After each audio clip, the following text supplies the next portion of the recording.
Hello everyone. तो आज हम स्टार्ट करेंगे। एक्चुअली हम लोग एक लेक्चर स्टार्ट कर चुके हैं बीएससी फर्स्ट ईयर का, मैकेनिक्स का। किसका? मैकेनिक्स का पेपर। तो उसका हम एक लेक्चर लिए थे जिसमें हमने इंट्रोडक्शन दिया था कि हम किन किन चीज़ों का यूज़ करेंगे, ऐसे कौन कौन से टर्म्स हैं जिनका हमें यूज़ करना है। ठीक है, तो उन टर्म्स का यूज़ करेंगे और उन टर्म्स के बारे में हमने थोड़ा बहुत देखा था। जैसे कि स्पेस क्या होता है, ठीक है, पोजीशन क्या होता है, टाइम क्या होता है, इन सब की हम लोगों ने क्या देखी थी, डेफिनेशंस देखी थी। ठीक है, अब हम लोग क्या देखेंगे कि इसमें जब हम स्टार्ट करते हैं बीएससी का तो फर्स्ट टॉपिक ही आपका कोऑर्डिनेट ट्रांसफॉर्मेशन होता है। और कोऑर्डिनेट ट्रांसफॉर्मेशन का मतलब एक कोऑर्डिनेट सिस्टम से दूसरे कोऑर्डिनेट सिस्टम में जाना।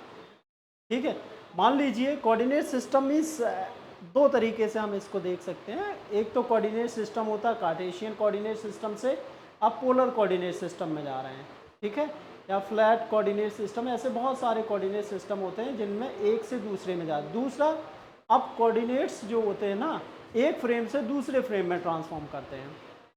जैसे एक फ्रेम है उसमें कोऑर्डिनेट्स अलग होंगे, उसके दूसरे फ्रेम में उसके कोऑर्डिनेट्स को हम अलग देंगे, तो उसकी वजह से जो कोऑर्डिनेट ट्रांसफॉर्मेशन होगा उसको भी हम देखेंगे। जैसे पहला कोऑर्डिनेट ट्रांसफॉर्मेशन आज जो हम लोग पढ़ेंगे वो गैलीलियो ट्रांसफॉर्मेशन। ठीक है, अब गैलीलियो ट्रांसफॉर्मेशन में को पढ़ने से पहले हमें रेफरेंस फ्रेम पता होना चाहिए, जो कि हम लोग डिस्कस ऑलरेडी कर चुके हैं। रेफरेंस फ्रेम के साथ साथ हमें ये भी पता होना चाहिए कि वो रेस्ट पे है या मोशन में है या एक्सेलरेट है या डी एक्सेलरेट है। ओके, और हमें ये भी देखना है कि न्यूटन्स के लॉ क्या होते हैं। न्यूटन्स के 3 लॉ होते हैं बेसिकली, और तीनों लॉ में हमने देखा है, हम एक्चुअली तीनों लॉ को पिछली बार डिस्कस कर भी चुके हैं। ठीक है, तो तीनों लॉ हम डिस्कस कर चुके हैं कि क्या क्या होते हैं। न्यूटन का first law, law of inertia होता है। ठीक है, न्यूटन का सेकेंड लॉ जो कि आपका rate of change of momentum होता है, या लॉ ऑफ फोर्स भी कहते हैं हम उसको। ठीक है, और थर्ड लॉ होता है action and reaction, equal and opposite reaction produce करता है अगर किसी पर आप एक्शन करते हैं। दैट मीन्स आप किसी दीवार को अगर एफ फोर्स से पुश कर रहे हैं तो उतना ही फोर्स दीवार आप पर लगा रही है F2। डायरेक्शन अपोजिट होगी बट अमाउंट क्या होगा, इक्वल होगा। दैट मीन्स मैग्नीट्यूड क्या रहेगा, सेम रहेगा। ठीक है, तो हम एक बार फिर से first law, second law, third law लिख देते हैं। ठीक है, जिसकी बेसिक कुछ प्रॉपर्टीज़ हैं उनको हम लिखेंगे। ठीक, तो हमारा जो फर्स्ट लॉ है उसको हम देखते हैं। ठीक,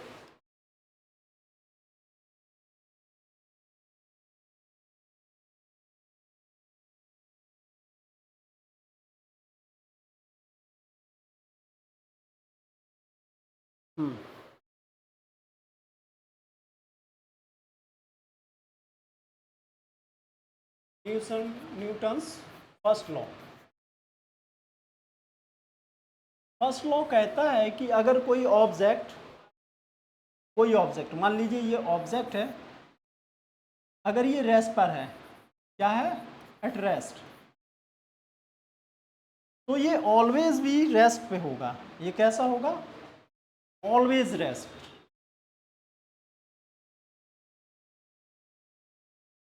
कब तक रेस्ट पे होगा, हमेशा का मतलब ऐसा नहीं कि एकदम हमेशा। हमेशा का मतलब तब तक, वेन एवर, जब तक कि क्या ना हो जाए, एफ आपको क्या ना करें, अप्लाई ना करें। एफ को क्या ना करें, अप्लाई ना करें।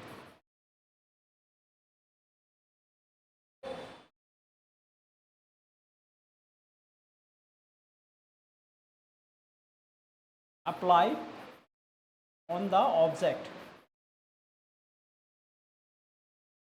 जब तक कि आप कोई फोर्स अप्लाई नहीं करते हैं ऑब्जेक्ट पर, तब तक वो अपनी रेस्ट पे है तो रेस्ट पे रहेगा। अगर वो मूव कर रहा है, क्या कर रहा है, वी वेलोसिटी से इस डायरेक्शन में मूव कर रहा है, वी वेलोसिटी से, अगर आपने फोर्स लगा दिया एफ कुछ, तब तो ये चेंज होगा, अदरवाइज चेंज नहीं करेगा। कांस्टेंट क्या है, कांस्टेंट वेलोसिटी, कांस्टेंट वेलोसिटी। यहाँ पे हम स्पीड की बात नहीं कर रहे हैं, क्लियरली बता रहे हैं, स्पीड की बात नहीं कर रहे हैं। यहाँ पे हम किसकी बात करेंगे?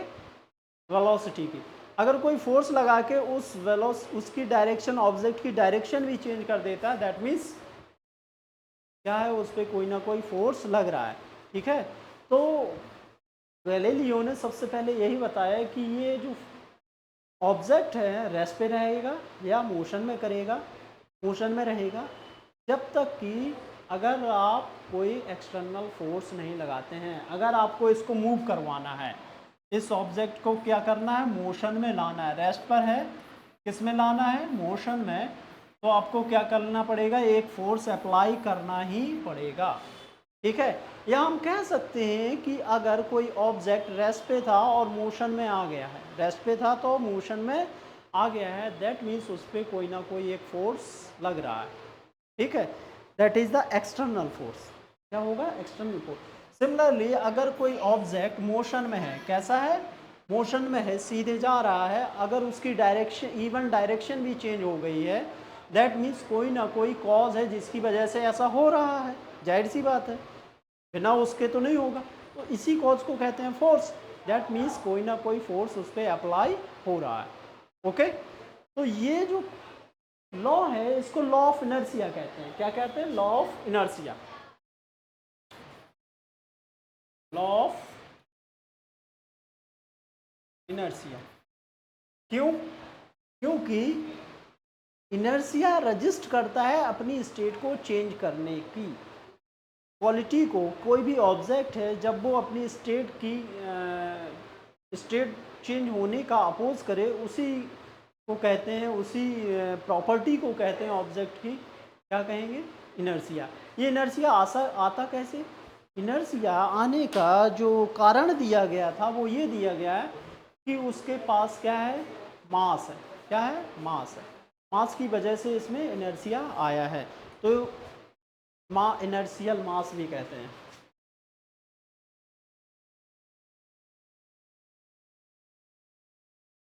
इनर्शियल मास भी कहते हैं। जैसे मान लीजिए किसी ऑब्जेक्ट पर जो F लगाया जाता है फोर्स, वो सेम रहता है। दो ऑब्जेक्ट हैं आपके पास, कितने ऑब्जेक्ट हैं, दो ऑब्जेक्ट हैं। एक ऑब्जेक्ट है A, दूसरा ऑब्जेक्ट है आपके पास V। अब फोर्स कितना लगा रहे हैं, सेम अमाउंट का फोर्स आप इस पर अप्लाई करना है। इस पर भी आपने अप्लाई किया और इस पर भी आपने अप्लाई किया, सेम अमाउंट का फोर्स। ओके, तो इसमें जो एक्सेलरेशन में चेंज आएगा, किस में चेंज आएगा, एक्सेलरेशन में, वो कितना हो गया A1 और इसका कितना हो गया A2। तो फोर्स इज प्रोपोर्शनल टू, अब मास इसका m1 है और इसका मास m2 है। ठीक है, तो force is proportional to acceleration, that means force is proportional to acceleration. Okay, अब दोनों पे एक्सेलरेशन अलग अलग प्रोड्यूस हो रहा है, अलग। अगर हम डिफरेंट मास के ऑब्जेक्ट लेते हैं तब की बात कर रहे हैं। अगर ऐसा है कि डिफरेंट मास के ऑब्जेक्ट हैं, दो ऑब्जेक्ट हैं जिन पर सेम अमाउंट का फोर्स अप्लाई कर रहे हैं, कितने अमाउंट का, सेम अमाउंट का फोर्स अप्लाई कर रहे हैं, तो ये जो फोर्स है ये प्रोपोर्शनल होता है किसके, एक्सेलरेशन के। तो यहाँ से एक्सेलरेशन एक का ए हो जाएगा और दूसरे का A2। दोनों डिफरेंट डिफरेंट एक्सेलरेशन प्रोड्यूस करते हैं, दोनों फोर्स। ओके, ऐसा क्यों, ऐसा क्यों कि फोर्स तो अमाउंट तो कैसा है, सेम है, अलग नहीं है, लेकिन एक्सेलरेशन अलग प्रोड्यूस कर रहे हैं। इसका मतलब है कोई ना कोई एक क्वांटिटी है, तो हम इसको प्रोपोर्शनलिटी कांस्टेंट भी कह सकते हैं। तो F जो है प्रोपोर्शनल था A1 के या A के, तो F is equal to M into A। That means M is anti proportional to A, जिस एंटी प्रोपोर्शनल टू A, जिसका मास ज़्यादा होगा उसमें एक्सेलरेशन कम प्रोड्यूस होगा, यानी कि उसमें इनर्शिया ज़्यादा होगा जिसका मास होगा, क्योंकि वो अपनी पोजीशन को या अपनी स्पीड को वेलोसिटी को चेंज करने का क्या कर रहा है, अपोज कर रहा है। जितना अपोज होगा उतना फोर्स उसके अगेंस्ट में क्या हो जाएगा, आपका खर्च हो जाएगा। समझ रहे हो कि नहीं? तो इस तरीके से हम देख सकते हैं कि ये जो मास है एक्सेलरेशन के कैसा है, अपोजिट है। इसी को इनर्शिया कहते हैं। इस क्वालिटी को क्या कहते हैं हम, इनर्शिया कहते हैं। ये आता किसकी वजह से, मास की वजह से आ रहा है। ठीक है, हम कह सकते हैं कि ये जो है वेलोसिटी चेंज हो रही है। क्या हो रही है, वेलोसिटी चेंज हो रही है। तो मान लीजिए कोई ऑब्जेक्ट वी वेलोसिटी से मूव कर रहा है और उसकी वेलोसिटी को चेंज करना है, तो आपको क्या करना पड़ेगा, अगर वो हैवी ऑब्जेक्ट है तो आपको ज़्यादा फोर्स लगाना पड़ेगा उसको रोकने के लिए। ठीक है, दैट मीन्स मास ज़्यादा होगा तो इनर्शिया भी ज़्यादा होगा। Okay, that is the first law. अब फर्स्ट लॉ में ये भी है कि ये जो अभी हम पढ़ रहे हैं फ्रेम ऑफ रेफरेंस, इसमें फर्स्ट लॉ वैलिड है, यानी कि फर्स्ट लॉ एप्लीकेबल है, फेल नहीं होगा फर्स्ट लॉ कभी भी। उसे कहते हैं हम कौन सा फ्रेम, इनर्शियल फ्रेम। क्या नाम दिया गया, inertial frame, inertial frame of reference, जिसमें फर्स्ट लॉ, न्यूटन का फर्स्ट लॉ होल्ड करता है, यानी कि वो फेल नहीं होता है। इसका कहने का मतलब है कि एक्सेलरेशन केवल तभी प्रोड्यूस हो सकता है जब उस पर कोई एक्सटर्नल फोर्स लगेगा। क्या लगेगा, एक्सटर्नल फोर्स लगेगा, तब तक वो नहीं चेंज कर सकता है। अब बात आती है कि अगर मान लीजिए फोर्स नहीं लग रहा है और फिर भी एक्सेलरेशन चेंज हो जा रहा है। ठीक है, फोर्स आप नहीं लगा रहे हैं ऑब्जेक्ट पर, फिर भी आपको क्या हो रहा है, एक्सेलरेशन ऑब्जेक्ट का चेंज हो रहा है। तो फोर्स हम एक्चुअली मैं बताना चाहता हूँ अभी थोड़ी देर के लिए कि फोर्स हम यहाँ पे दो तरीके से, एक तो कांटेक्ट फोर्स होता है जब जैसे पुश करना पुल करना, एक होता है इंटरएक्शन के फॉर्म में, जैसे इलेक्ट्रोमैग्नेटिक इंटरएक्शन, इलेक्ट्रिक फील्ड, एक चार्ज यहाँ पे है एक चार्ज यहाँ पे, दोनों दूर दूर रखे हुए हैं। कहाँ रखे हैं, दूर दूर। ठीक है ना, हम मान लीजिए दोनों अगर पास में दूर रखें या पास में रखें थोड़े से, तो क्या होगा, दोनों के बीच में एक फोर्स लगेगा। वो टच नहीं कर रहे हैं अभी एक दूसरे को, वो क्या है, दूर रखे हुए हैं, एक इधर रखा है एक इधर रखा है, तब भी उन पे क्या लग रहा है, एक फोर्स लगेगा। उसे कहते हैं इंटरएक्शन फोर्स। क्या कहते हैं, इंटरएक्शन। जैसे ग्रेविटेशन, मून दूर है और अर्थ भी दूर है, लेकिन दोनों के बीच में एक फोर्स है जिसकी वजह से एक दूसरे से कनेक्ट हैं, उसे कहते हैं हम ग्रेविटेशनल फोर्स। ये भी इंटरएक्शन फोर्स है। ओके, तो जब ऑब्जेक्ट कांटेक्ट में नहीं है तब भी फोर्स लगता है, जब कांटेक्ट में नहीं है तब भी फोर्स लगता है। यहाँ पे अभी हम बात कर रहे हैं कांटेक्ट फोर्स की, किसकी, कांटेक्ट फोर्स की। अगर आपको ऑब्जेक्ट में एक्सेलरेशन लाना है और क्या कर रहे हैं हम, पुश एंड पुल कर रहे हैं, या हमने कोई फोर्स लगाया या कोई कॉज है जिसकी वजह से उसकी वेलोसिटी चेंज हो रही है, एक्सेलरेशन प्रोड्यूस हो रहा है। ठीक है, तो हम कहेंगे क्या लग रहा है, फोर्स लग रहा है। ठीक है, और वो फोर्स क्या होगा, आप कांटेक्ट के रूप में देखेंगे जब आप उस पर कांटेक्ट करेंगे। अब ऐसा भी होता है कि बिना कांटेक्ट के भी फोर्स होता है। ठीक है, तो आप अभी ये मान के चलिए कि हम कांटेक्ट फोर्स के बारे में बात कर रहे हैं। ठीक है, अब जैसे कि एक एग्जांपल है कि मान लीजिए आप एक घूमने वाली चक्की है बहुत बड़ी सी, उस पर बैठ गए हैं एक जगह, और हमने क्या किया, उसको गोल गोल घुमा दिया, तो आप कहाँ की तरफ जाएंगे, बाहर की ओर जाएंगे। जैसे आपको हम ये मान लीजिए, और यहाँ पे आप बैठे हुए हैं, कहाँ पर बैठे हुए हैं, यहाँ पर इस पॉइंट पर आप बैठे हुए हैं। आपने इसको एंगुलर वेलोसिटी दे दी ओमेगा, जिससे ये घूम रहा है। ठीक है, या आप बहुत पास में हैं, यहाँ पे हैं। ठीक है, जब आप घूमेंगे तो आपका जो प्रोजेक्शन होगा वो ऐसा होगा, इस तरीके से प्रोजेक्शन होगा। आप ये रास्ता फॉलो करेंगे, क्यों करेंगे, क्योंकि इसमें दो फोर्स लगेंगे। एक तो होता है सूडो फोर्स, जो कि फोर्स नहीं होता है। ठीक है, ये डायरेक्शन, जैसे यहाँ पे रेडियल डायरेक्शन में फोर्स लगता है, उसको हम सूडो फोर्स कहते हैं। लेकिन जो वेलोसिटी के परपेंडिकुलर लगता है उसको कोरियोलिस फोर्स कहते हैं।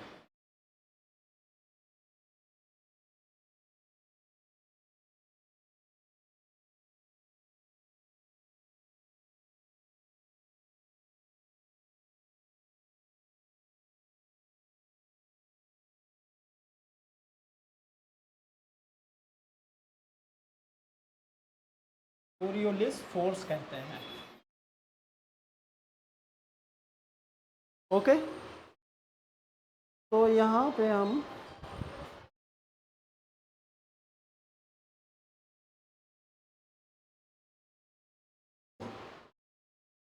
कोरियोलिस फोर्स कहते हैं, ठीक है।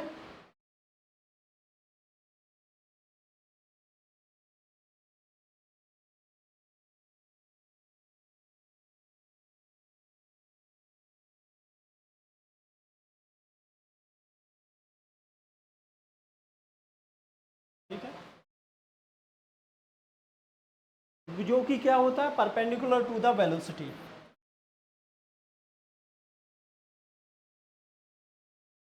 Perpendicular to the velocity. Velocity का कैसे रहेगा, परपेंडिकुलर। तो ये जो फोर्स होता है वो कोरियोलिस फोर्स होता है, और एक होता है सूडो फोर्स। ठीक है, ये क्या होता है, सूडो फोर्स। सूडो फोर्स ऐसा होता है जो एक्चुअली में दिखता नहीं है लेकिन फिर भी इस पे लगता है। जैसे कि आप मान लीजिए आपने क्या लिया, एक पेंडुलम लिया, ऐसे आपने इसको लटका के रखा है।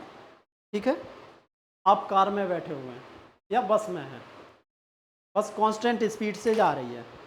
जब ये कांस्टेंट स्पीड से, तो ये शांत रहेगा। लेकिन जैसे ही मान लीजिए ब्रेक लगा दिया जाए, क्या लगा दिया जाए, ब्रेक लगा दिया जाए बस में, तो ये क्या करेगा, जैसे ही आगे की तरफ ब्रेक लगेगा, या मान लीजिए आप एक्सेलरेट कर देते हैं आगे की ओर, या ब्रेक लगा देते हैं, तो जैसे ही ब्रेक लगेगा तो बस क्या होगी, रुकेगी। दैट मीन्स एक फोर्स लग रहा है जो कि क्या, बस पे पीछे की ओर।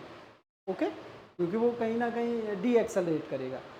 तो जो पेंडुलम है वो कहाँ की ओर जाएगा, आगे की ओर जाएगा। कहाँ की ओर जाएगा, आगे की ओर। लेकिन हमने पेंडुलम पे फोर्स नहीं लगाया, पेंडुलम पे फोर्स नहीं लगाया, फिर भी वो कहाँ की ओर जा रहा है, आगे की ओर जा रहा है। तो उस पर एक फोर्स लग रहा है, क्या लग रहा है, फोर्स लग रहा है। उसी को हम कहते हैं सूडो फोर्स। इस तरीके के फोर्सेस को क्या कहेंगे हम, सूडो फोर्स कहेंगे। ठीक है ना। ओके, तो अब हम लेते हैं सेकेंड लॉ। ठीक है ना, न्यूटन का सेकेंड लॉ।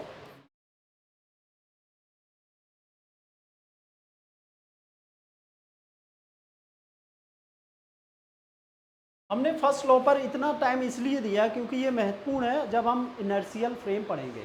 ठीक है, तो सेकेंड लॉ सिंपल है, F is equal to rate of change of momentum dp over dt, या F is equal to delta p upon delta t, और डेल्टा p हो जाएगा p2 minus p1 upon p2 minus p1।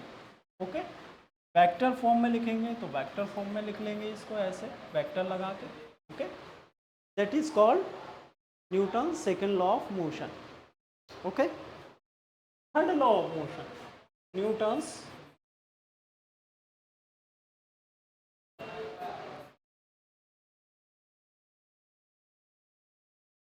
Third law of motion क्या है, इसका नाम है action and reaction. क्या नाम है, action and reaction. Action and reaction. अब फोर्स की बात करेंगे तो मान लीजिए एक ऑब्जेक्ट है 1, इस पे फोर्स लगाया जा रहा है, कितना, F12। 1 मान लेते हैं कि कोई लगा रहा है, कोई भी चीज़ हो सकती है, ऑब्जेक्ट हो सकते हैं या आप हो सकते हैं। आप 1 है, किस पर लगा रहे हैं, 2 पर फोर्स लगा रहे हैं, तो कितने अमाउंट का फोर्स लगा रहा है, F12। अब यहाँ से ये ऑब्जेक्ट भी इस पर एक फोर्स लगाएगा। क्या लगाएगा? ऑब्जेक्ट एक फोर्स लगाएगा जो हो जाएगा F21, लेकिन अपोजिट डायरेक्शन में होने की वजह से साइन का है क्या आएगा? माइनस। तो F इज इक्वल टू क्या हो जाएगा? Minus F21। ओके, अगर मैग्नीट्यूड की बात करेंगे F12 is equal to mod of minus F21। ठीक है, माइनस भी हटा सकते हैं तो हम इसको ऐसे भी लिख सकते हैं सिंपली F12। मैग्नीट्यूड सेम रहेगा बट डायरेक्शन क्या होगी? जस्ट अपोजिट होगी। अभी इक्वल एंड अपोजिट फोर्स रहता है। अपोजिट का मतलब है कि अपोजिट डायरेक्शन में इक्वल अमाउंट में। Okay, that is the third law of motion. अब हम थर्ड लॉ ऑफ मोशन की कुछ लिमिटेशंस हैं, जैसे कि आपने देखा होगा कि first law of third law of motion कह रहा है कि किसी ऑब्जेक्ट पर आप फोर्स लगा रहे हैं। जैसे मान लीजिए ये मून है, ये अर्थ है और ये मून है। ओके, ये मून है, ये इसके अराउंड क्या कर रहा है? रोटेट, रिवॉल्व कर रहा है। ये आपकी क्या है? अर्थ है। मान लीजिए अर्थ पे कोई ऑब्जेक्ट आके यहाँ से एस्टेरॉयड आके टकरा जाता है। क्या? एस्टेरॉयड आके टकरा जाता है, तो इसको कहीं ना कहीं इसका कुछ ना कुछ डिस्प्लेसमेंट होगा, यानी कि कहीं ना कहीं कुछ फोर्स इस पर अप्लाई होगा। डिस्प्लेसमेंट का मतलब कुछ हलचल होगी। ठीक है, अगर एस्टेरॉयड इतना बड़ा है कि इसको ये क्या कर सकता है? कुछ ना कुछ मूवमेंट ला सकता है, चाहे बहुत ही कम हो, माइन्यूट हो। अगर इसमें थोड़ा सा भी डिस्टर्बेंस आता है जिस टाइम पे t इक्वल टू 0 पर, तो उसी टाइम पर t इक्वल टू 0 पर मून में भी डिस्टर्बेंस दिखना चाहिए। ओके, समझ रहे हैं कि नहीं? अगर ऐसा है तभी तो एक्शन थर्ड न्यूटन का जो थर्ड लॉ है वो एप्लीकेबल है, क्योंकि इक्वल एंड अपोजिट रिएक्शन लगता है। ओके, लेकिन ऐसा नहीं। क्यों? क्योंकि जो जिसके थ्रू इंटरेक्शन हो रहा है इन दोनों के बीच में, जिसके थ्रू इंटरेक्शन आ रहा है, ये एक दूसरे से आपस में बात कर रहे हैं, अगर यहाँ पे कोई हलचल होगी तो वो इसको कब बताएगा? कोई ना कोई सिग्नल की स्पीड होगी, तो उसे हम कहते हैं स्पीड ऑफ द सिग्नल या speed of the interaction.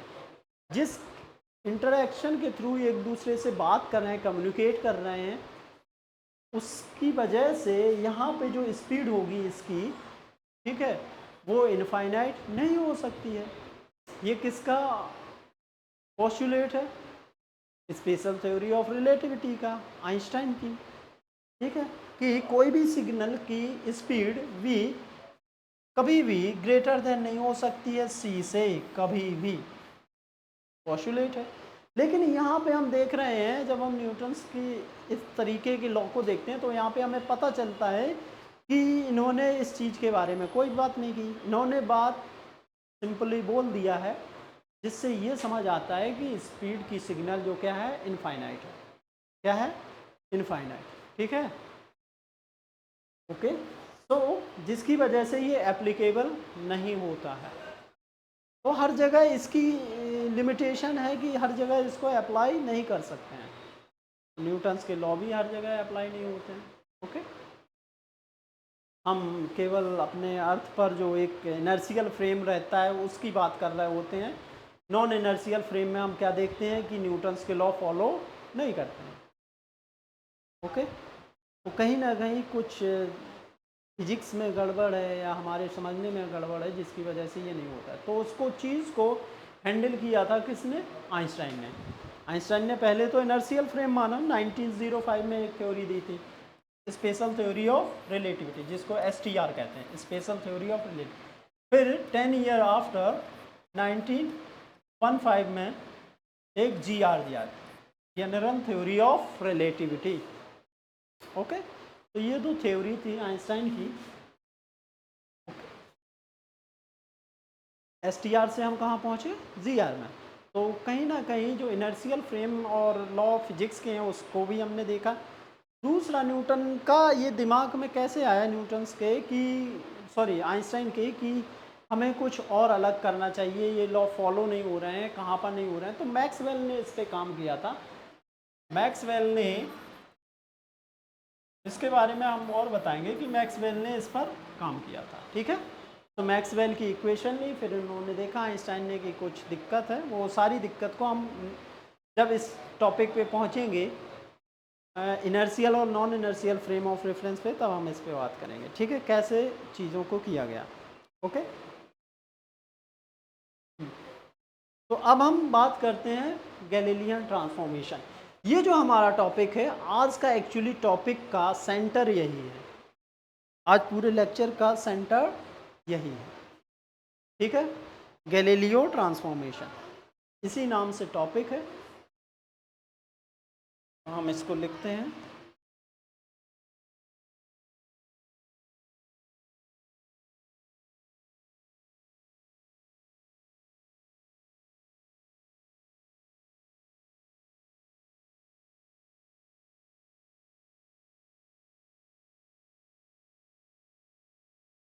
Galileo transformation.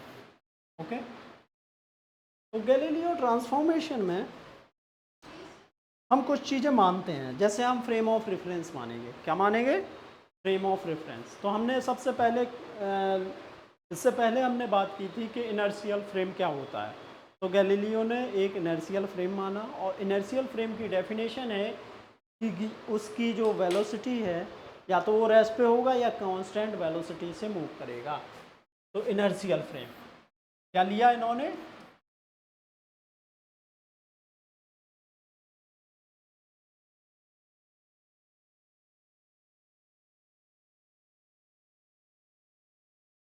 Inertial frame of reference.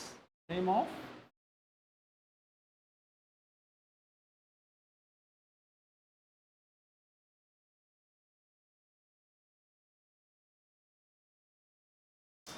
इसकी कंडीशन क्या है? या तो ये रेस्ट पर रहे, कैसा रहे? रेस्ट पर हो, या कांस्टेंट वेलोसिटी से मूव करे। कैसे? कांस्टेंट वेलोसिटी से मूव करे। ये दोनों होना चाहिए। अगर ऐसा कोई फ्रेम है जो रेस्ट पर है या कांस्टेंट वेलोसिटी से मूव कर रहा है, तो हम कहेंगे उसको कैसा है, वो इनर्शियल फ्रेम ऑफ रेफरेंस है। ठीक है, फ्रेम ऑफ रेफरेंस के बारे में हमने फर्स्ट लेक्चर में हम थोड़ा बहुत डिस्कस किए थे, ठीक ठाक डिस्कस किए थे, जिससे हम समझ सकें कि फ्रेम ऑफ रेफरेंस क्या होता है। एक ऐसा हम कोऑर्डिनेट सिस्टम लेते हैं जिसके रिस्पेक्ट में हम दूसरे ऑब्जेक्ट की पोजीशन को या काइनेमेटिक्स को या डायनामिक्स को स्टडी कर रहे होते हैं। ठीक है ना? तो हम यहाँ पर भी एक कोऑर्डिनेट सिस्टम लेंगे। तो हमने एक मान लिया, यहाँ पे ये फ्रेम हो गया एस।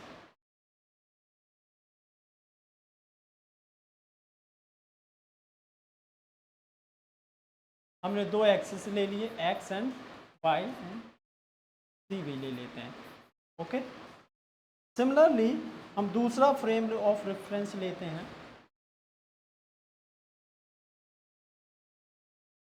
ये फिलहाल हम अभी अलग अलग बना रहे हैं। ये है जी, ये है एक्स और ये है वाई। तो इनको प्राइम नाम दे दिया। क्या नाम दे दिया? Prime. G prime, X prime and Y prime.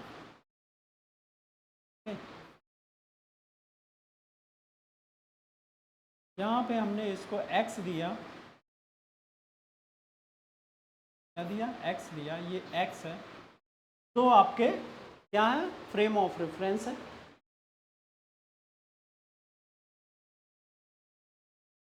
इसको s दिया, इसको s प्राइम नाम दे दिया। क्या नाम दे दिया? एक को s और एक को s prime.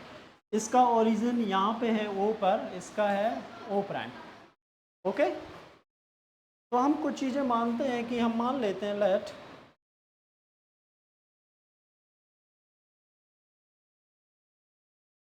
Velocity,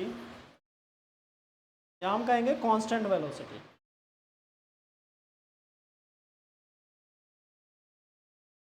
constant velocity of frame s prime with respect to s कितना है? v।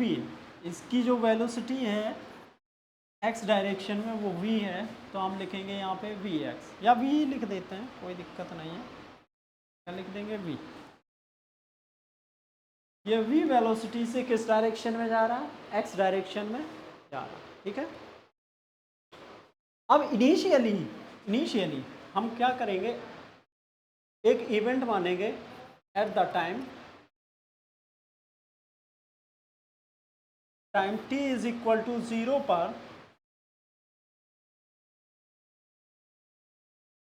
O prime and O coincide क्या करते हैं, कॉन्साइड करते हैं, एक ही जगह पर होते हैं, यानी कि ये कहाँ पे होता है, O प्राइम भी इधर होता है और O भी इधर होता है, ऐसे करके दोनों फ्रेम कैसे हैं, एक साथ है, ठीक है। जैसे ये हो और एक के साथ एक और फ्रेम हो। अब क्या करेंगे, हम दोनों फ्रेम को धीमे धीमे आगे लेके जाएंगे। कैसे लेके जाएंगे, आगे, जैसे मान लीजिए कोई भी ले लेते हैं, यही मान लेते हैं, ठीक है। इसका सेंटर दोनों का कैसा है, सेम है। अब ये क्या करेगा, धीमे धीमे आगे की तरफ जाएगा, ओके। किस वेलोसिटी से, कांस्टेंट वेलोसिटी से, v से।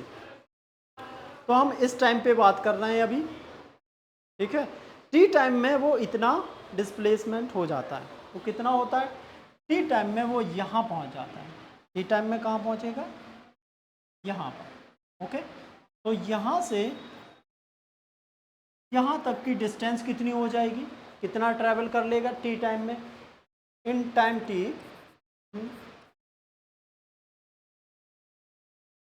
t पर कितना डिस्प्लेसमेंट हो जाएगा, क्योंकि इसकी कांस्टेंट वेलोसिटी है v, हमें पता है v is equal to X upon T होता है। तो x इज इक्वल टू, या हम d ले लेते हैं, यहाँ पे x हमने कोऑर्डिनेट ले रखा है, ठीक है। तो हम यहाँ पे d ले लेते हैं, तो d is equal to v into T, ये हो जाएगा। तो हम कहते हैं कि ये जो x डायरेक्शन में यहाँ से O प्राइम कहाँ पहुँचा, यहाँ पर पहुँचा है, तो कितनी डिस्टेंस ट्रेवल किया t टाइम में, v इंटू टी, ओके, कर लिया। तो इस पे कोई, यहाँ पे कोई एक पॉइंट है जिसको नाम दिया मैंने क्या, P पॉइंट, ओके, क्या नाम दिया, P पॉइंट। यहाँ पे हम इस पॉइंट की पोजीशन लेंगे, पोजीशन कोऑर्डिनेट, और इस पहले हम किससे लेंगे, S प्राइम से लेंगे इसकी, फिर हम S से लेंगे, दोनों फ्रेम ऑफ रेफरेंस से हम इनकी पोजीशन को लिखेंगे, यानी कि कोऑर्डिनेट्स को लिखेंगे। तो अगर मैं बात करूं यहाँ पे P पॉइंट पे, तो इसके कोऑर्डिनेट्स क्या हो जाएंगे, यहाँ पे कोऑर्डिनेट्स हो जाएंगे S प्राइम के लिए, किसके लिए, S प्राइम के लिए x, y, z, और एक टाइम भी होता है, क्या होता है, टाइम होता है, क्योंकि इवेंट्स होने के लिए पोजीशन और टाइम दोनों होने ज़रूरी है, ठीक है। इवेंट्स हम इसी को कहते हैं, जैसे मैंने ये मार्कर यहाँ से छोड़ा तो एक ही इवेंट हो गया, जब ये ज़मीन पर टकराएगा दूसरा इवेंट हो जाएगा। ऐसे हम इस पूरी जर्नी को कई इवेंट्स में डिवाइड कर सकते हैं, ठीक है ना। तो सबसे ऐसे ही इवेंट्स होता है, एक इवेंट्स हो गया जैसे बल्ब का जलना, दूसरा उसका बंद हो जाना, तो ये दो इवेंट्स हो गए। ऐसे ही इवेंट्स को हम बताने के लिए कि भाई बल्ब कहाँ है और किस टाइम पे ये ऑन हुआ है और किस टाइम पे ऑफ हुआ, क्या बल्ब ने अपनी पोजीशन बदली कि वहीं पर है, अगर बदली है पोजीशन तो उसके कोऑर्डिनेट्स भी बदलेंगे। हम यहाँ से बैठ के देख रहे हैं कि दूसरे रेफरेंस फ्रेम से देख रहे हैं, हम मान लीजिए बस में बैठे हुए हैं और ऑन कर देते हैं बल्ब को, तो हम देखेंगे बस में बैठ के, लेकिन कोई बाहर खड़ा हुआ है वो देखेगा बाहर से बैठ के। तो हम तो v स्पीड से चल रहे हैं किसके रिस्पेक्ट में, जो खड़ा हुआ है कहाँ पर, रोड पर, उसके रिस्पेक्ट में। तो वो दोनों अगर कांस्टेंट वेलोसिटी से चल रहा है तो दोनों कैसे, इनर्शियल फ्रेम है, दोनों कैसे हैं, इनर्शियल फ्रेम। तो दोनों को इवेंट्स दिखेंगे, क्या दिखेंगे, दोनों को इवेंट्स दिखेंगे।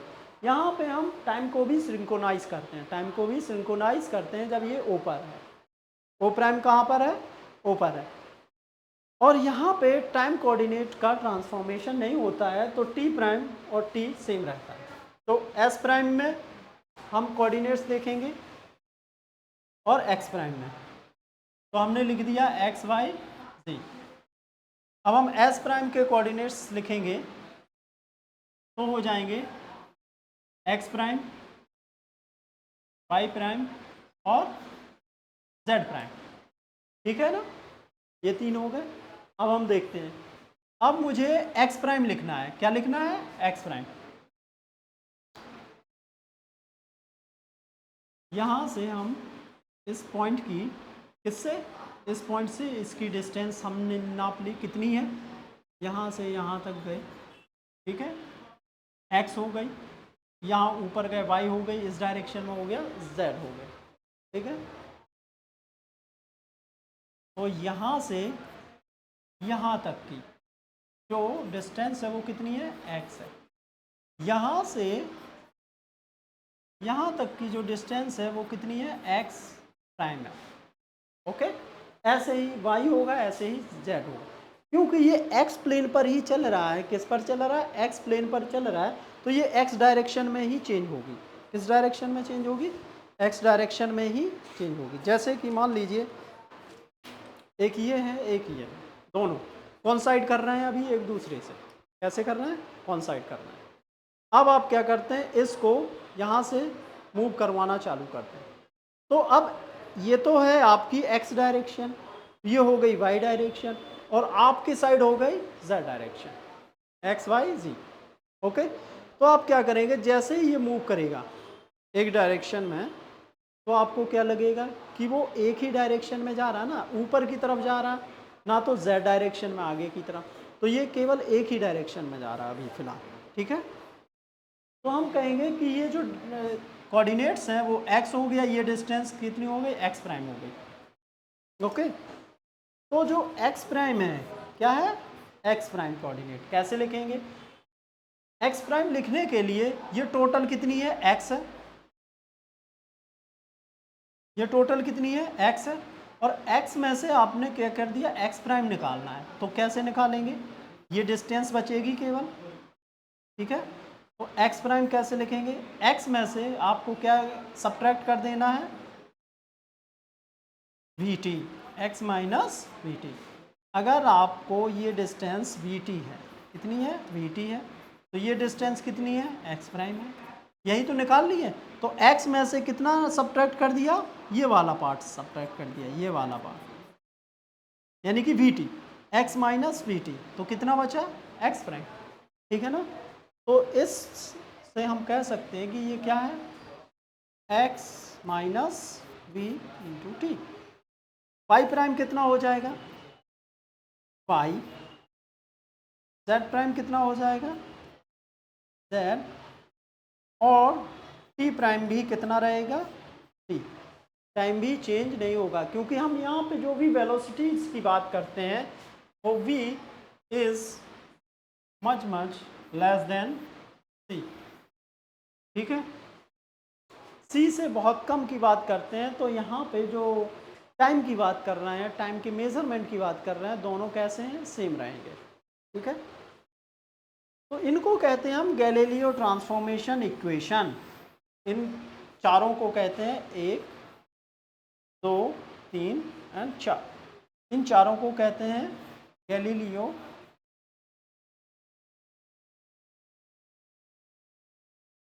Transformation equation.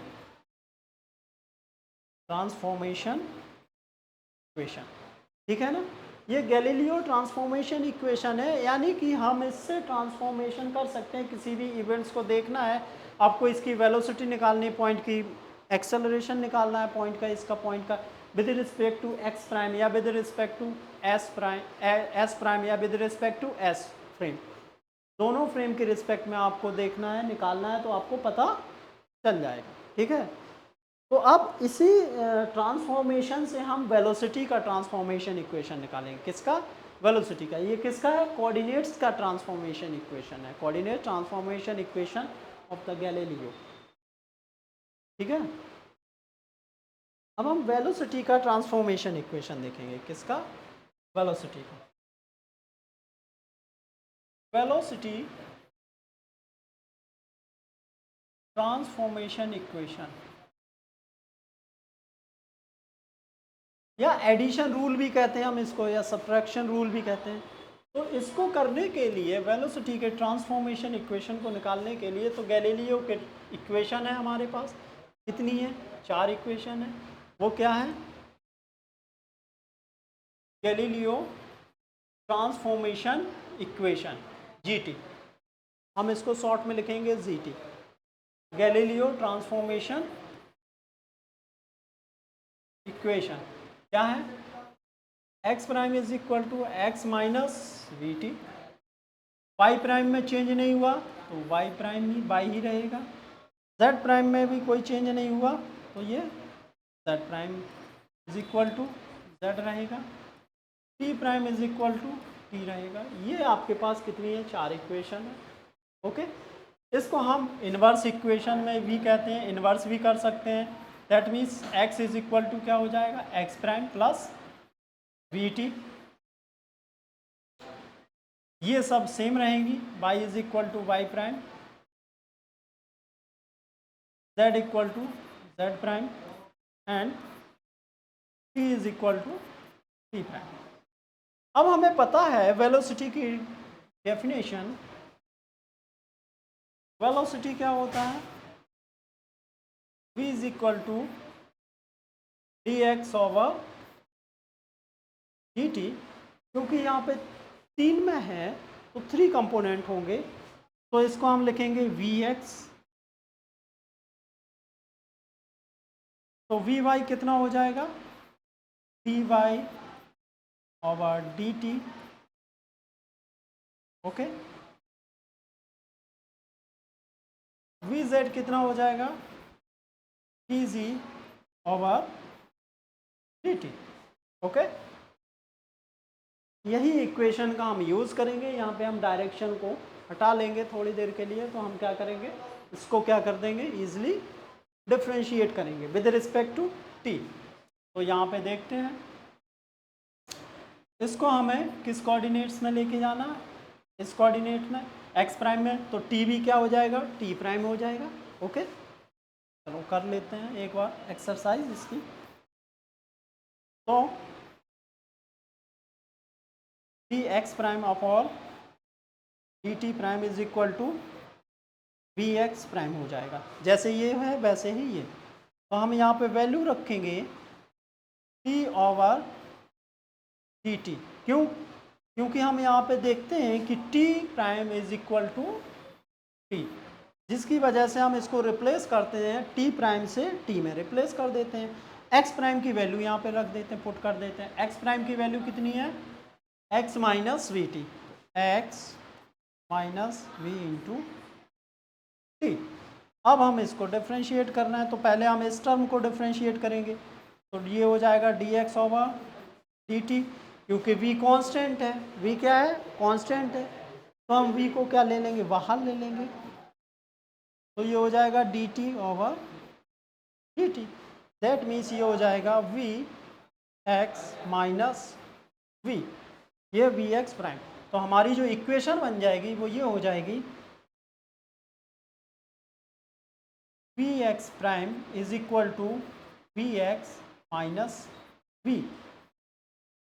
इसको हम ऐसे भी लिख सकते हैं कि V X is equal to V X prime plus V. इसको हम वेलोसिटी एडिशन इक्वेशन भी कहते हैं, addition of the velocity. Okay, ये बहुत ही महत्वपूर्ण है इक्वेशन। सिमिलरली हम लोगों ने x के लिए निकाला, वैसे ही हम y और z के लिए निकालेंगे। तो d y prime over D T prime that is equal to v y prime, तो we y prime is equal to d over D t, Y prime is equal to y है, that means that is equal to v y. Okay, similarly हम v z के लिए भी कह सकते हैं directly, v z prime is equal to v z. तो ये तीनों आपके पास क्या है, इक्वेशन है एक्स वाई और जी की वेलोसिटी इक्वेशन। तो हम इसको कहते हैं कि ये वेलोसिटी की ट्रांसफॉर्मेशन इक्वेशन है। कौन सी, Galileo transformation equation of the velocity. Okay, फिर हम देखते हैं इसी में एक और टॉपिक है, फिर इसके बाद हम थोड़ा सा आप लोगों के लिए कुछ बताएंगे जो हम नेक्स्ट लेक्चर में उसको बताएंगे कि कैसे करना है, और वो तुम लोगों को पहले प्रैक्टिस करना है, तुम लोग कर पा रहे हो कि नहीं कर पा रहे हो। जैसे यहाँ पे आपने क्या किया, वेलोसिटी निकाली तो x, ये फॉर्मूला होता है आपका, इसमें बस x प्राइम की वैल्यू रख दी, डिफ्रेंशिएट कर दिया, आंसर आ गया। ऐसे ही आपको कुछ और दिया जाएगा जिसको आपको करना होगा। ओके, तो नाउ अब हम लोग क्या करेंगे,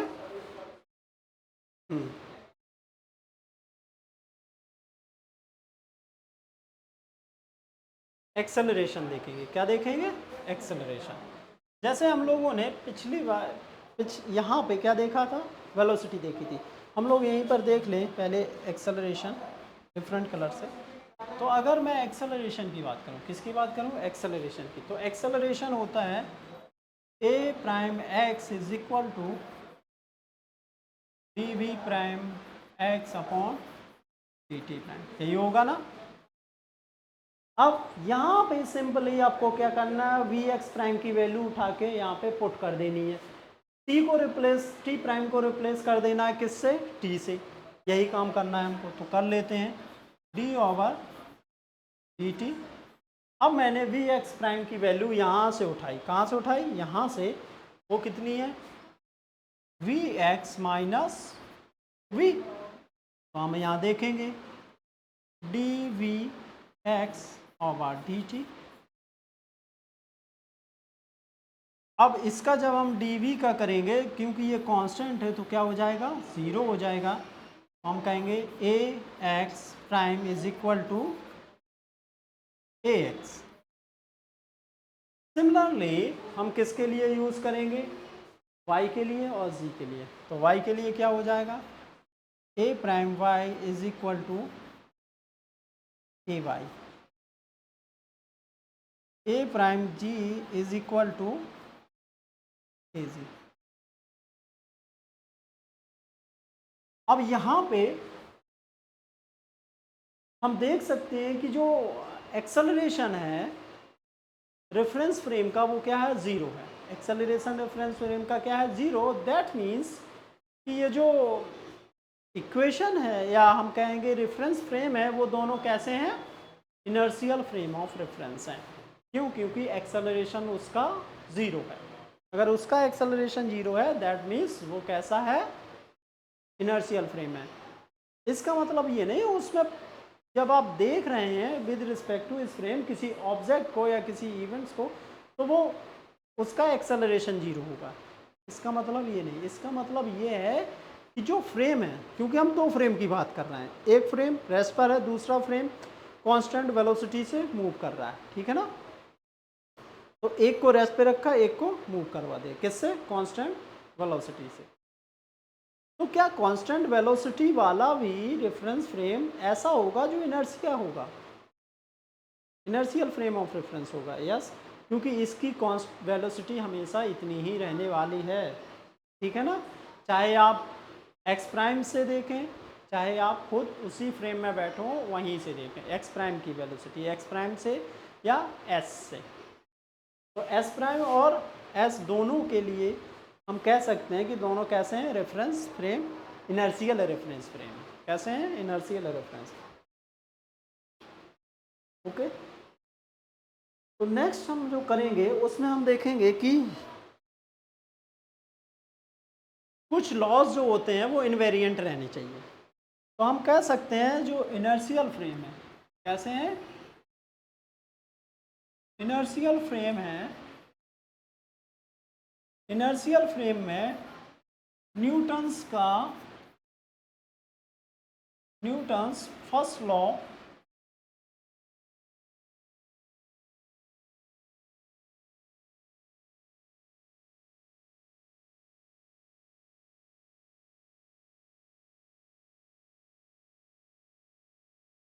लॉ अप्लाई करते, वैलिड है, कैसा है, वैलिड है, ठीक है ना। दूसरा क्या है, रेफरेंस फ्रेम में। फर्स्ट लॉ तो वैलिड हो गया। दूसरा ये है कि इनवेरिएंट, क्या क्या इनवेरिएंट है? Law of physics, law of physics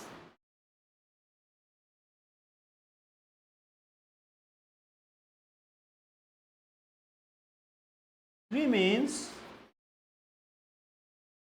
invariant। Invariant का मतलब क्या है? इनवेरिएंट का मतलब है कि कोऑर्डिनेट ट्रांसफॉर्मेशन की वजह से लॉज चेंज नहीं होने चाहिए। अब ये तो मैंने बोल दिया, after coordinate transformation law does not change. इसका मतलब ये हुआ कि अगर यहाँ पे फोर्स लग रहा है 10 न्यूटन का, F equal to m a से करके, किससे? F equal to m into a करके हमारा निकला जो फाइनल रिजल्ट वो 10 न्यूटन, तो वो दूसरे फ्रेम में भी इतना ही होना चाहिए, इसी तरीके से वर्क करना चाहिए। अगर इस तरीके से वर्क कर रहा है दैट मीन्स क्या होगा कि वो न्यू इनवेरिएंट होगा। कैसा होगा? इनवेरिएंट। जैसे फॉर एग्जांपल मैं यहाँ पे कुछ एग्जांपल दूंगा आपको करने के लिए, वो उससे आपको पता चलेगा। मैं एक करके दिखाता हूँ आपको। Distance between two points, distance between two points in spatial coordinates, ठीक है? क्या ये इनवेरिएंट रहती है? जिसको हम डेल्टा आर कहते हैं, डिस्प्लेसमेंट वेक्टर, ठीक है? डेल्टा आर कैसा है? इनवेरिएंट है कि नहीं है, ये हम लोग चेक करेंगे। ओके, कैसे चेक करेंगे? क्योंकि आर जो है, आर, अब हम इसको क्या मान लेंगे? R1 मान लेंगे। R1 अगर मैं वेक्टर की बात करूं तो ये x1 i कैप हो जाएगा, प्लस y1 j कैप हो जाएगा, प्लस z1 k कैप हो जाएगा। ऐसे ही R2 लेंगे आप वेक्टर को तो वो हो जाएगा x2 i cap plus y2 j cap plus z2 k cap. Okay,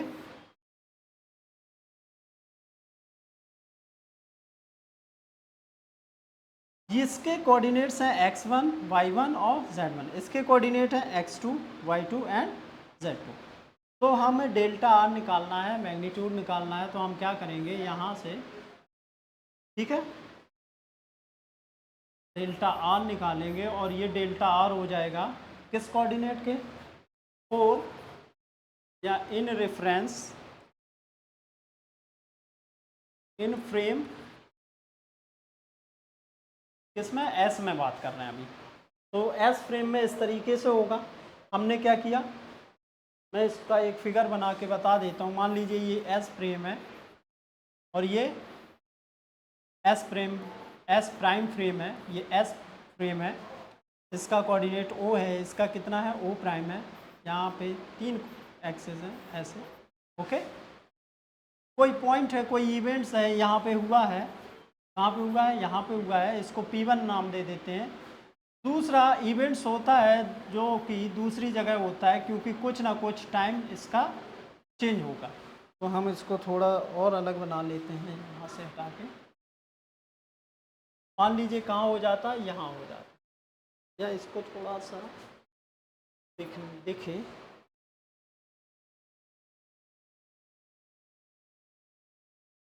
तो हम यहाँ बना लेते हैं, एक यहाँ पे हुआ है, एक यहाँ पे हुआ है। इसको हमने P1 दिया, इसको P2। दो इवेंट्स हुए। जब P1 इवेंट हुआ है तो अगर मैं इस इवेंट को, P1 इवेंट को x प्राइम से, किससे? S प्राइम से, S फ्रेम से बैठ के देखता हूँ, किससे? S फ्रेम से बैठ के देखता हूँ, तो इसके जो कोऑर्डिनेट्स हैं P1 के, वो कितने हो जाएंगे? x1 y1 z1। लेकिन टी टाइम बाद दूसरा इवेंट्स होता है जिसके कोऑर्डिनेट्स कितने हो जाएंगे? x2 y2 z2। कहाँ से देख रहे हैं हम? S फ्रेम से देख रहे हैं। अब हम किससे देखेंगे? S प्राइम फ्रेम से। तो S प्राइम फ्रेम से कितना हो जाएगा उसके भी लिख लेते हैं यहीं पे। इन फ्रेम S प्राइम में कितना हो जाएगा? R1 प्राइम, इसको लेंगे, क्या लेंगे? R1 prime vector. तो ये हो जाएगा x1 i cap prime plus y1 prime J cap plus z1 prime के कैप। सिमिलरली ये r2 हो जाएगा प्राइम, तो ये x2 प्राइम आई कैप प्लस y2 प्राइम जे कैप प्लस z2 प्राइम। इस तरीके से इसके पोजीशन वेक्टर हो जाएंगे, ठीक है। और कोऑर्डिनेट्स क्या होंगे, प्राइम से देख रहे हैं तो प्राइम हो जाएंगे। अब मुझे डिस्टेंस देखनी है, तो हमने डेल्टा आर ले लिया। डेल्टा आर कैसे लेते हैं, हमें पता है डेल्टा आर का formula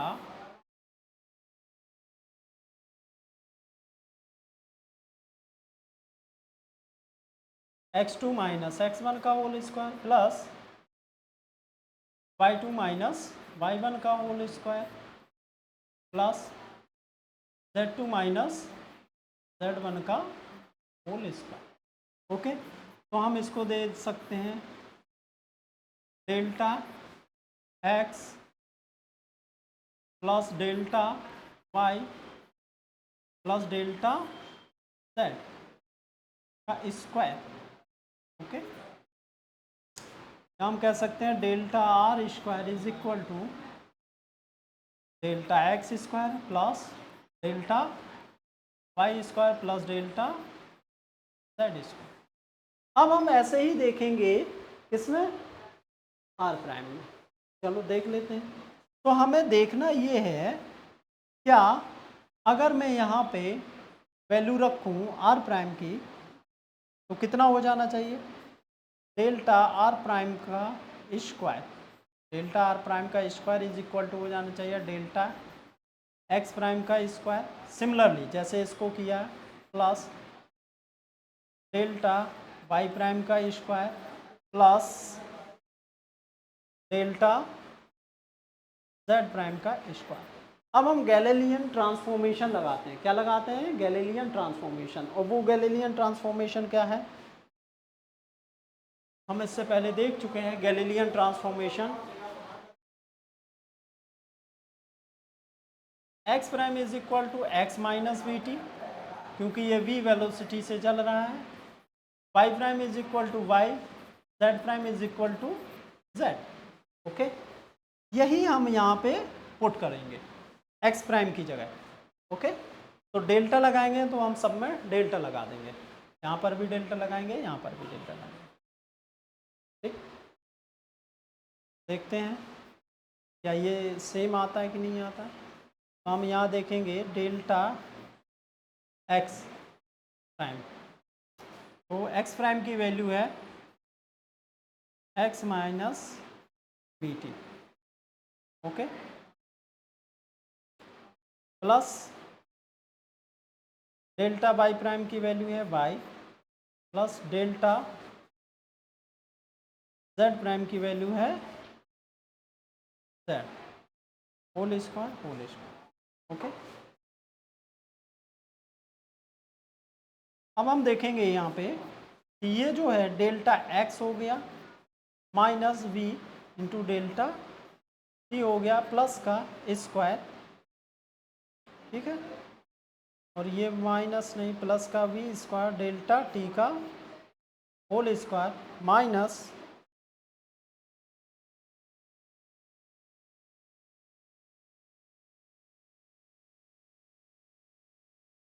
to X V into T, X minus we का होल स्क्वायर। और डेल्टा इधर है, डेल्टा टी इधर है, तो ऐसे थोड़ा सही से लिख लें, two delta X delta X into delta T. Okay, delta का पहले हमने क्या किया, अंदर मल्टीप्लाई किया, तो डेल्टा एक्स हो गया, वी बाहर आ गया, डेल्टा टी हो गया, तो डेल्टा एक्स का स्क्वायर ए माइनस वी का होल स्क्वायर। क्या लगाएंगे फॉर्मूला, ए माइनस वी का होल स्क्वायर, ठीक है। तो ये हो जाएगा a square plus b square minus two a into v, यही फॉर्मूला लगाया। बाकी सबके लिए सेम रहेगा, delta Y square plus delta जी स्क्वायर। अब हम देख रहे हैं यहाँ पे, इससे कंपेयर करते हैं, किससे, इससे delta X square, delta X square, delta Y square, delta Y square, delta जी स्क्वायर, डेल्टा जेड स्क्वायर। लेकिन ये जो एक्स्ट्रा टर्म है, ये टर्म क्या है? एक्स्ट्रा है। इसका मतलब है कि जो डिस्टेंस है बिटवीन टू पॉइंट्स वो क्या है? इनवेरिएंट नहीं है, सेम नहीं है। अगर इस फ्रेम से देखोगे तो डिफरेंट लगेगी, उस फ्रेम से देखोगे तो डिफरेंट लगने वाली है। क्यों? क्योंकि इसका रिलेशन किसके साथ है? टी के साथ है। किसके साथ है? टी के साथ। ओके, नेक्स्ट, अगर मैं इसको स्पेस टाइम में दूँ, किस में लूँ? स्पेस टाइम में लूँ, यानी कि स्पेस कोऑर्डिनेट भी लूँ और टाइम कोऑर्डिनेट भी लूँ, तो ये क्या होगा? इनवेरिएंट रहेगा। कैसा रहेगा? इनवेरिएंट रहेगा। तो हमें ऐसे ही करके देखना है कि कौन सा लॉ जो है वो इनवेरिएंट रह रहा है इसमें, कौन सा लॉ इनवेरिएंट नहीं रहा है। तो जब हम इसकी बात करते हैं, तो जब इवेंट्स की बात करते हैं तो स्पेस भी लेना पड़ेगा और टाइम भी लेना पड़ेगा। ये स्पेस और टाइम दोनों के बीच में रिलेशन है। कौन सा? ये वाला। क्योंकि यहाँ पे ये जो स्पेस कोऑर्डिनेट है टाइम के साथ इंटेंगल है। किसके साथ है? टाइम के साथ इंटेंगल है। ओके, तो ये टाइम पे डिपेंडेंट है। जब टाइम पे डिपेंडेंट है तो टाइम पे जब डिपेंडेंट हो गया कोई स्पेशियल कोऑर्डिनेट जो स्पेस को बताएगा, तो जाहिर सी बात है वो भी चेंज करेगा। ठीक है ना? ओके,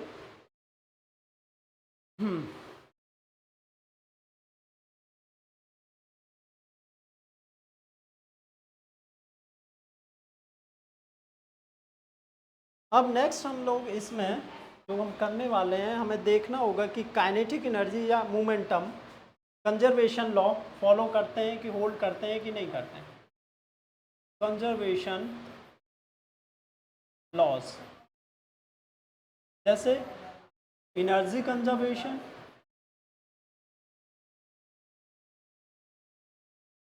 ओके, और मोमेंटम कंजर्वेशन।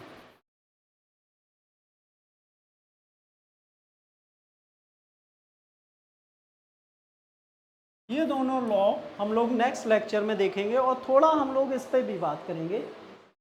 ठीक है, ये डिस्टेंस बिटवीन टू पॉइंट्स या टू इवेंट्स, जो डिस्टेंस चेंज होगी दोनों इवेंट्स की, वो किस तरीके से होगी, डिस्टेंस बिटवीन टू इवेंट्स। ठीक है, हमने इससे पहले जब कोऑर्डिनेट ट्रांसफॉर्मेशन किया था एक ही पॉइंट के लिए किया था, एक ही इवेंट के लिए किया था। अब हमने दो इवेंट्स लिए, एक इधर हुआ जैसे बल्ब जला तो थोड़ी देर बाद वो क्या जाएगा? एस फ्रेम के साथ चल रहा है, एस प्राइम के साथ, तो वो थोड़ा आगे बढ़ेगा, तो उस टाइम पे उसका बुझ जाना या फिर से जल जाना। अगर यहाँ बुझा हुआ फर्स्ट इवेंट में तो जल जाना। तो दो इवेंट्स हैं, तो दोनों इवेंट्स के बीच यहाँ से हम दोनों इवेंट्स देख रहे हैं, किससे? एस से और एस प्राइम से। तो दोनों के बीच की डिस्टेंस हमें क्या दिखनी चाहिए? डिफरेंट दिखनी चाहिए। ठीक है, यही रिजल्ट हमारा निकल के आता है। ओके, तो आज के लिए फ़िलहाल इतना ही है। अब हम लोग नेक्स्ट लेक्चर में मिलेंगे और नेक्स्ट लेक्चर में हम लोग यही पढ़ने वाले हैं। तो इसके लिए एकदम तैयार होके आइए कि हम लोग एनर्जी कंजर्वेशन और मोमेंटम कंजर्वेशन पढ़ने वाले हैं। और ये जो है कि हम कैसे इसको क्या करते हैं? ट्रांसफॉर्म करते हैं, हम लॉ को कैसे चेक करते हैं। तो पहले हम एक कोऑर्डिनेट सिस्टम में उसको रख लेते हैं, सिमिलरली हम दूसरे कोऑर्डिनेट सिस्टम में इसको रखते हैं, फिर हम देखते हैं क्या हम इसमें कोऑर्डिनेट चेंज करने पर क्या हम फिर से इसी में पहुंच सकते हैं कि नहीं पहुंच सकते हैं इसी में। अगर ऐसा हो पा रहा है, अगर ऐसा पॉसिबल है कि वही फॉर्म फिर से रीगेन कर ले रहा है, दैट मीन्स वो कैसा है? इनवेरिएंट है, अदरवाइज वो इनवेरिएंट क्वांटिटी नहीं है। तो ऐसी बहुत सारी क्वांटिटीज़ हैं जो इनर्शियल फ्रेम में इनवेरिएंट नहीं रहती हैं, और बहुत सारी ऐसी क्वांटिटी हैं जो इनवेरिएंट रहती हैं। लेकिन सबसे पहले यही एज्यूम किया गया था कि सारे लॉज फिजिक्स के इनवेरिएंट रहेंगे। न्यूटन सारे law, first law, second law, third law valid रहते हैं इसमें इनर्शियल फ्रेम में, इसीलिए इनको क्या कहा गया था? इनर्शियल। लेकिन फिर पाया गया कि ऐसा नहीं है। अब यहाँ पे कौन सी चीज़ इनवेरिएंट रहेगी वो मैं बता दूँ। यहाँ पे हम लोग स्पेस टाइम भी देखेंगे। क्या देखेंगे? Space time interval.